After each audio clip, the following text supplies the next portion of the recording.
Oh man, it's that time again.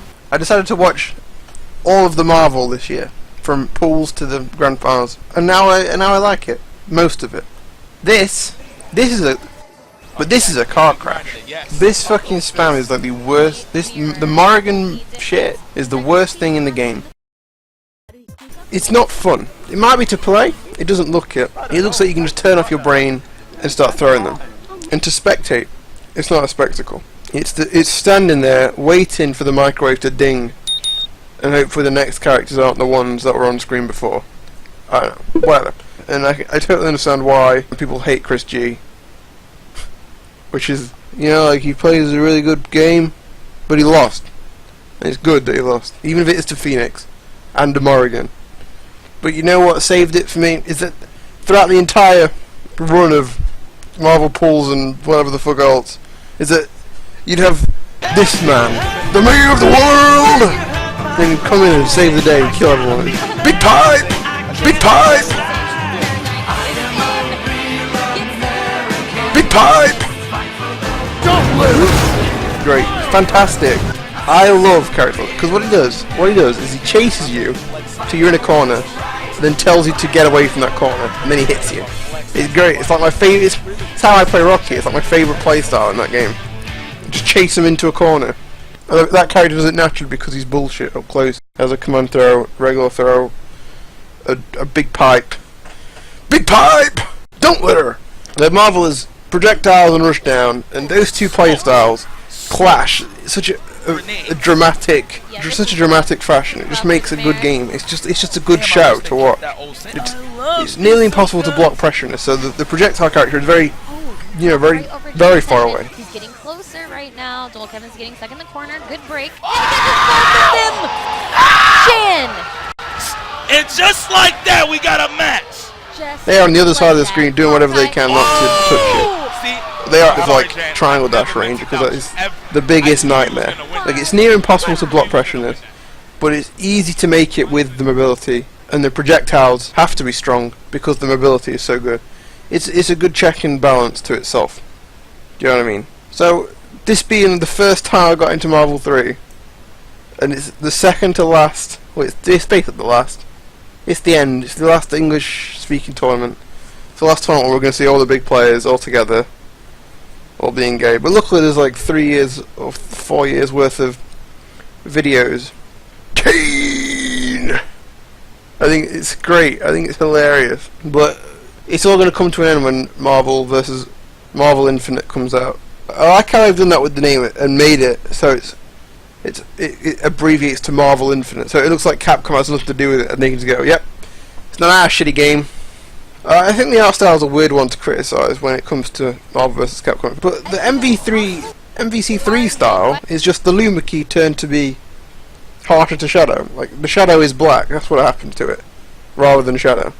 You can see it in my example picture.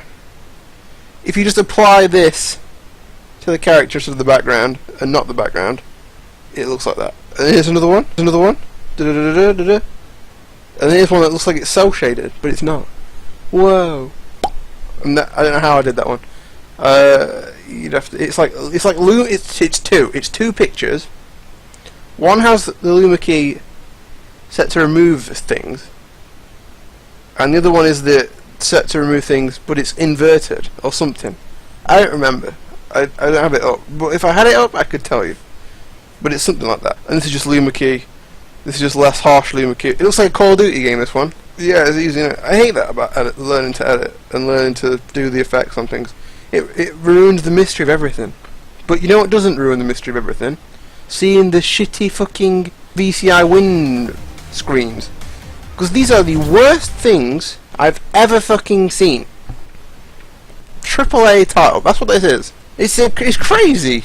The characters do a stupid little animation where they dance around and go whoa, woo, doo, doo, and then they freeze, and then the camera, and then it goes, ooh, and then it puts all the menus and shit up. What were they thinking when they did this? This is because they have this. They have the little wind posers, and then they stand there, and then say, Thor is fucking good. A king cannot let himself be defeated. But they've changed it, or they've added something else. So instead of just that, it goes to another screen where they have like crappy little screenshots of the game cropped out, and then they have this unfiltered, no background text with a wind crate on it, and it just looks terrible. It looks so bad. That's like the thing I'd fucking crit. It looks awful. Like I'm not the art style looks like boring. It looks like a mobile game. I think everyone's right about that. I think that's the best analysis for it. It looks like a mobile game. There's no. It looks like if you just ask someone to make it. But it looks fun. Yeah, it looks fun. It looks better balanced than MVC3. Less chaotic. Actually, you know what? Less balance is you can't even say that because you don't even play the game yet. But the fact that they put push block reflects projectiles, and you don't take chip damage, presumably means they've nerfed floated projectiles, whatever. I don't know what you call them. I'd call them like following projectiles, where you just follow them in, like Mize, Light Fan, and shit like that. Athena Ball, that type of thing. Morrigan Sulphurs in the Darkstalkers game is actually super fucking fast, and when she shoots, Shellfish, it's like that. She shoots it, and then like when it's about 3/4 of the way to the floor, then she recovers. If she does it in the air, there's a big gap there, which is, you know, why in Darkstalkers, because they're all fucking take 10 days to recover, and everyone jumps really fast. Less chaotic. Oops, shit. Less chaotic, but it has the key elements that make it a crazy fast Marvel game. All the movement. Yeah, the movement looks fine, but anyway, from what I've seen, the movement looks fine. I've only seen like the fucking Mayor of the World and, you know, the Spider-Man thing. Anyway, Max released a video which is just footage of him playing games. I skipped straight to the Morrigan stuff because I only wanted to watch Morrigan because I feel like OP characters in the old games or in an older game are like the best way to judge shit.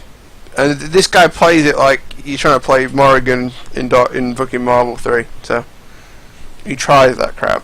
But the rest of it, the Dark Strain footage, I haven't watched, so I can watch it together with you and chat shit, or I can watch it and then I'll just cut out and then find all the cool bits, which is actually what I'm going to do. There we go. One thing I've noticed though, from just like the Morrigan bit, is the massive damage scale. It's really bad in this one. To me, that's like a safety precaution for potential infinites. Now they won't do any damage if they are located, like later on down the line. Whereas the basic jump-in chain special tag, that new character comes in chains, air chains, level 1 supers, you know, that does 50, 60, 70% damage. And most of the damage is front-loaded into the first few chains. So it gives pokes and plain simple some more strength, which can be good. It's also bad, because if your game has lots of hits and the combos, I'll get to that later actually, it also acts as a balance. Rather than there being characters who don't have TAC infinites into death, or a way to extend it to 1.1 million damage, it takes that potential away for characters to get left behind once tech is found. The front loaded damage, I think this is going to be a key part of it. It makes it a reset and then a setup heavy game. Put simply, if a character doesn't have an air dash, dive kick, ground pound, or a double jump, which is not many. I don't think there's going to be any characters who don't have at least one of those things.